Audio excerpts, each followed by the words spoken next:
വായിൽ പുതിയ ഒരു പാട്ട് തന്നു. നമ്മുടെ ദൈവത്തിന് സ്തുതി തന്നെ. പലരും അത് കണ്ട് ഭയപ്പെട്ട് യഹോവയിൽ ആശ്രയിക്കും.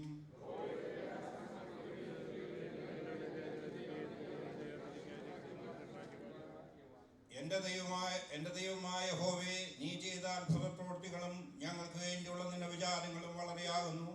നിന്നോട് സദസ്യനാരുമില്ല. ഞാൻ അവയെ വിവരിച്ച് പ്രസ്താവിക്കുമായിരുന്നു, എന്നാൽ അവ എണ്ണിക്കൂടാതെ വണ്ണം അധികമാകുന്നു.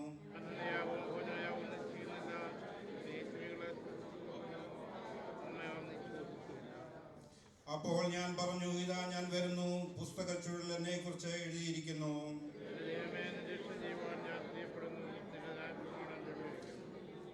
ഞാൻ മഹാസഭയിൽ നീതിയെ പ്രസംഗിച്ചു, അധരങ്ങളെ ഞാൻ അടക്കിയിട്ടില്ല. യഹോവേ, നീ അറിയുന്നു.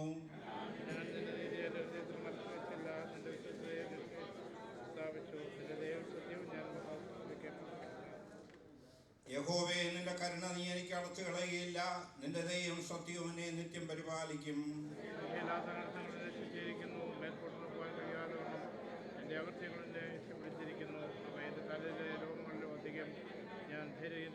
യഹോവേ, എന്നെ വിടിവിപ്പാൻ ഇഷ്ടം തോന്നണമേ. യഹോവേ, എന്നെ സഹായിപ്പാൻ വേഗം വരണമേ. എനിക്ക് ജീവഹാനി വരുത്തുവാൻ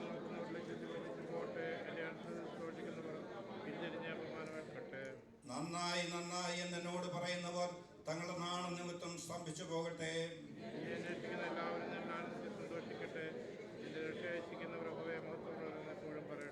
അവസാന വാക്യം നമുക്ക് ഒരുമിച്ച് വായിക്കാം. ഞാനോ ഇവനെന്തിനുമാകുന്നു, എങ്കിലും കർത്താവിനെ വിചാരിക്കുന്നു. നീ തന്നെ എന്റെ സഹായവും എന്നെ വിടുവിക്കുന്നവനുമാകുന്നു. എന്റെ ദൈവമേ, താമസിക്കരുത്. പ്രാർത്ഥിക്കാം. സ്നേഹവാനായ ദൈവമേ, സ്വർഗ്ഗസ്ഥ പിതാവേ, ഈ പ്രഭാതവേളയിൽ കർത്താവേ, ഹല്ലേലൂയ, പകൽക്കാലം നിന്റെ സന്നിധിയിൽ ഒരുമിച്ച് ഞങ്ങൾ കടന്നു വരുവാനും നിന്നെ സ്തുതിപ്പാനും നിന്റെ നല്ല വർഷത്തിനായി സ്തോത്രം. ഈ പട്ടണത്തിന്റെ വിഭാഗങ്ങൾ അത്ഭുതകരമായി ഞങ്ങളെ പരിപാലിച്ചല്ലോ കർത്താവേ. ഞങ്ങളുടെ ജീവന ഭക്തിക്കും ആവശ്യമുള്ളതൊക്കെയും നിൽക്കുന്നല്ലോ. ഇന്ന് രാവിലെ കാലം കർത്താവേ, സങ്കീർത്തനക്കാരനോട് ചേർന്ന് കർത്താവേ, ഇന്ന് രാവിലെ കാലം ഹല്ലേലൂയ നിന്റെ നാമത്തെ മഹത്വപ്പെടുത്തുവാൻ തന്ന അവസരത്തിനായി സ്തോത്രം. Hallelujah, hallelujah. നിന്റെ സാന്നിധ്യം ഈ ദിവസങ്ങളിൽ ഞങ്ങളുടെ ജീവിതത്തിന് അനുഗ്രഹമാകണമേ എന്ന് പ്രാർത്ഥിക്കുന്നു. വചനത്തിൽക്കൂടി ഞങ്ങളെ സംസാരിച്ചാട്ട് മഹത്വത്തിനായി സകലം ചെയ്യും. പ്രാർത്ഥനയുടേതായി സ്തോത്രം. സകലം യേശുവിന്റെ നാമത്തിൽ തന്നെ. ദിവസത്തിലിരിക്കാം. ഈ 40-ാം സങ്കീർത്തനം ഇന്ന് ഞാൻ വായിക്കുവാൻ തിരഞ്ഞെടുത്തതിൻ്റെ പ്രധാന കാരണം, ഇന്നലെ കർത്താവിൻ്റെ ദാസൻ വൈകിട്ട് നമുക്കെല്ലാം അനുഗ്രഹമായിരുന്നു. കർത്താവിൻ്റെ ദാസന് കൂട്ടക്കരുതായ അയ്യൂബിൻ്റെ ജീവിതത്തിൻ്റെ കഷ്ടതയെ സംബന്ധിച്ച് അല്പമായി ദൈവസന്നിധാനത്തിൽ ധ്യാനിപ്പാൻ കടന്നു വന്ന പ്രിയപ്പെട്ടവർക്കൊക്കെ ഇടയായി.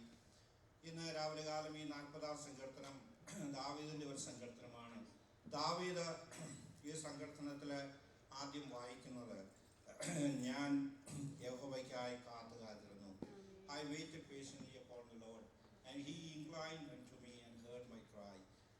ഇന്ന് പകൽക്കാലം ദൈവമക്കളെ, നമ്മൾ യഹോവയ്ക്കായി കാത്തിരുന്നാൽ നമുക്ക് വേണ്ടി നിലവിളിയെ കേൾക്കുന്ന ഒരു കർത്താവ് നമുക്ക് വേണ്ടി ഉയരത്തിൽ ജീവിക്കുന്നു. ഇന്ന് രാവിലെ കാലം ഇളയച്ചൻ പാസ്റ്ററും പല നമ്മുടെ ജീവിതത്തിലുള്ള കഷ്ടങ്ങളെ പറ്റി, അതിലൊക്കെ നിലനിൽക്കണമെന്നുള്ളതിനെ പറ്റിയൊക്കെ കേൾക്കുവാൻ കൊണ്ടുവഴിയായി. ഞാൻ അയ്യൂബിൻ്റെ ജീവിതത്തിൽ ഇന്നലെ രാമദാസൻ്റെ മെസ്സേജ് പറഞ്ഞപ്പോൾ എൻ്റെ ഒരു മനസ്സിൽ കൂടെ കടന്നുപോയ ഒരു വാക്യമുണ്ട്. സ്ത്രീ പ്രസവിച്ച മനുഷ്യൻ അല്പായുസുള്ളവനും കഷ്ടസമ്പൂർണനുമാകുന്നു. അത് എല്ലാ മനുഷ്യരുടെ ജീവിതത്തിലും ഒരുപോലെ കാണുവാൻ കഴിയുന്ന, കഷ്ടതയില്ലാത്ത ഒരു ജീവിതം ഒരു മനുഷ്യന് ദൈവം വെച്ചിട്ടില്ല. ആ കഷ്ടതയിൽ കൂടെ ദൈവത്തിൻ്റെ വിടുതൽ മനസ്സിലാക്കുന്നതാണ് നമ്മുടെ ജീവിതത്തിലെ വലിയ കാര്യം.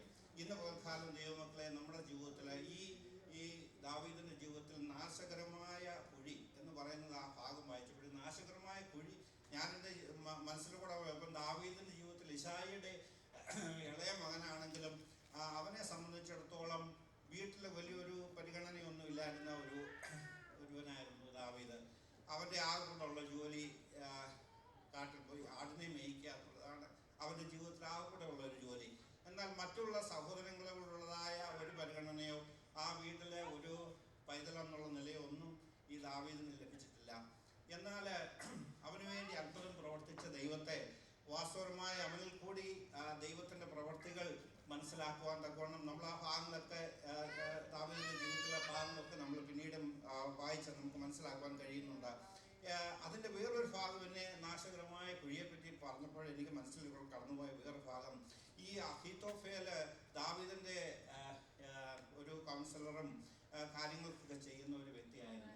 എന്നാൽ അബ്ശാലോം രാജാവാകുവാനായി ദാവീദിനെ രാജഭൃഷ്ടനാക്കുവാൻ തക്കവണ്ണം ശ്രമിച്ചതായ ആ സമയത്ത് അബ്ശാലോമിൻ്റെ കൂടെ നിന്ന് അതിനുവേണ്ടി ദാവീദിനെതിരായി പ്രവർത്തിച്ച ഒരു വ്യക്തിയായിരുന്നു അഹീത്തോഫേൽ.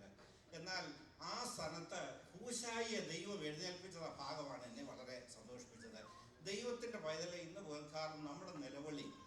എന്നാൽ ഈ അഹീത്തോഫലിൻ്റെ ആലോചനയെ വ്യർത്ഥമാക്കുവാൻ തക്കവണ്ണം പ്രാർത്ഥിച്ചതായ ദാവീദിന്റെ ജീവിതത്തിൽ ഒരു ഹൂശായിയെ ദൈവം എഴുന്നേൽപ്പിച്ച് ഹൂശായിയുടെ വാക്കിന് അബ്ശാലോം വില കൽപ്പിച്ച് അങ്ങനെ അതിൽ അഹീത്തോഫേൽ തൻ്റെ ആലോചന നടന്നില്ല എന്ന് കണ്ട വീട്ടിൽ പോയി കെട്ടിയാമി എത്തുന്നൊക്കെ നമ്മൾ ആ ഭാഗത്ത് വായിക്കുന്നുണ്ട്.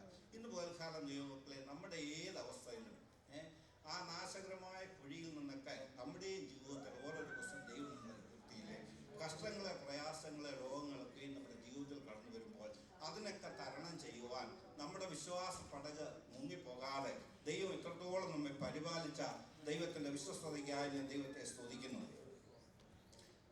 അതുപോലെ തന്നെ ഒരു കാര്യം കൂടെ ദാവീദിന്റെ ജീവിതത്തിൽ ഞാൻ മനസ്സിലാക്കിയത്, എൻ്റെ അപ്പനും അമ്മയും എന്നെ ഉപേക്ഷിച്ചിരിക്കുന്നു, യഹോവ എന്നെ ചേർത്തു. ദൈവനാമത്തിന് സ്തോത്രം. അങ്ങനെ ഒരു ഉപേക്ഷിക്കപ്പെട്ട അവസ്ഥകളൊന്നും നമ്മുടെ ജീവിതത്തിലെങ്ങും വന്നിട്ടില്ല. എങ്കിലും അങ്ങനെ ഒരമ്മ തൻ്റെ കുഞ്ഞിനെ മറന്നാലും ഞാൻ നിങ്ങളെ മറക്കുകയില്ല. ദൈവത്തിൻ്റെ വാഗ്ദത്ത ഈ ദിവസങ്ങളിൽ നാം ഓരോ ദിവസവും മുറുകെ പിടിക്കണം. ദൈവനാമത്തിന് സ്തോത്രം. അതിൻ്റെ ആ ഭാഗത്തിൽ മാത്രം ഞാൻ നിൽക്കാതെ താഴോട്ട് പോകുന്നതിന് 5-ാം വാക്യം.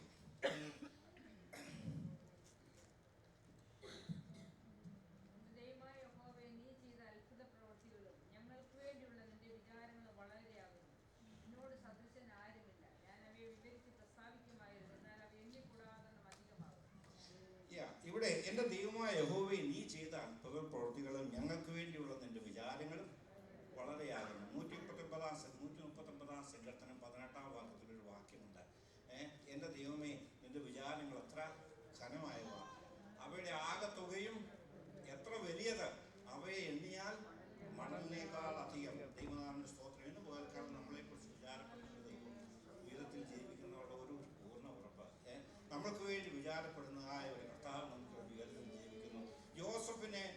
യോസഫിനെ കാരാഗ്രഹത്തിൽ ആയിരുന്ന സമയത്ത് ഒരു അപ്പക്കാരൻ്റെ പ്രമാണിയും പാനപാത്ര പ്രമാണിയും ആ യോസഫിൻ്റെ കൂടെ കാരാഗ്രഹത്തിലായിരുന്ന സമയത്ത് അവരുടെ സ്വപ്നത്തിന് വ്യാഖ്യാനിച്ച് അതിൻ്റെ അർത്ഥവുമെല്ലാം പറഞ്ഞ് കൊടുത്ത് പാനപാത്ര പ്രമാണിയെ തൻ്റെ സ്ഥാനത്തേക്ക് റിസ്റ്റോർ ചെയ്തപ്പോൾ ചെയ്യുന്നതിനുള്ള കാര്യങ്ങളെല്ലാം പറഞ്ഞപ്പോൾ ഈ കാരാഗ്രഹത്തിൽ കിടന്ന യോസഫ് ഈ പാനപാത്ര പ്രമാണിയോട് ഒരു കാര്യം പറഞ്ഞായിരുന്നു.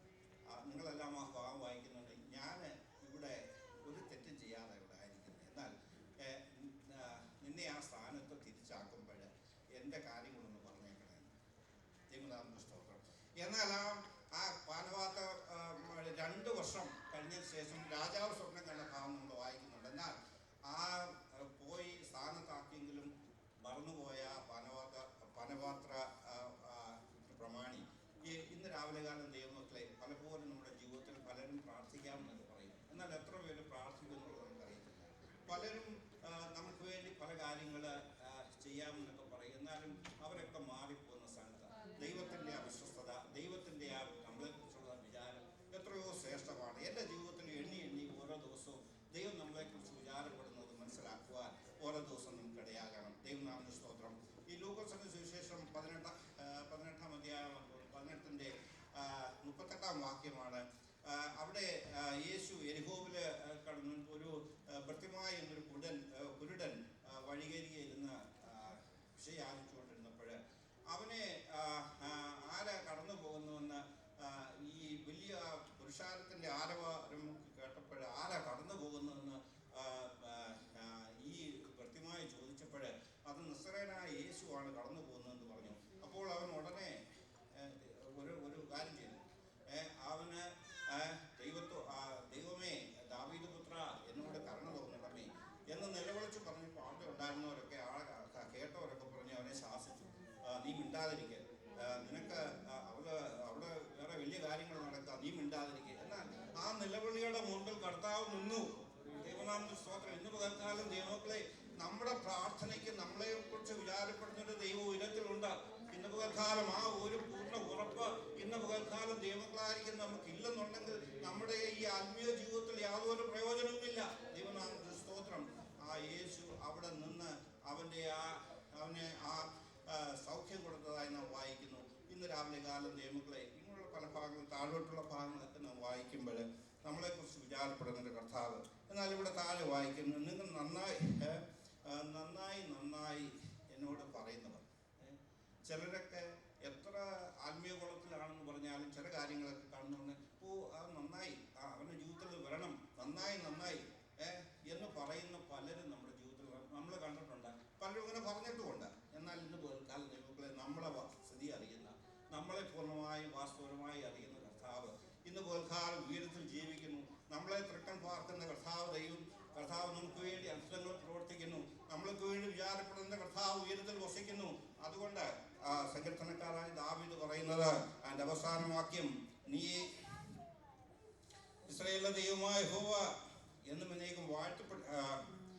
അതിൻ്റെ 40 അവസാനത്തെ വാക്യം, ഞാനോ എളിയവനും ദരിദ്രനുമാകുന്നു എങ്കിലും കർത്താവിനെ വിചാരിക്കുന്നു. നമ്മളെക്കുറിച്ച് വിചാരപ്പെടുന്ന കർത്താവ് ഇന്നും ഉയരത്തിൽ ജീവിക്കുന്നു. ദൈവത്തിൻ്റെ കരങ്ങളിൽ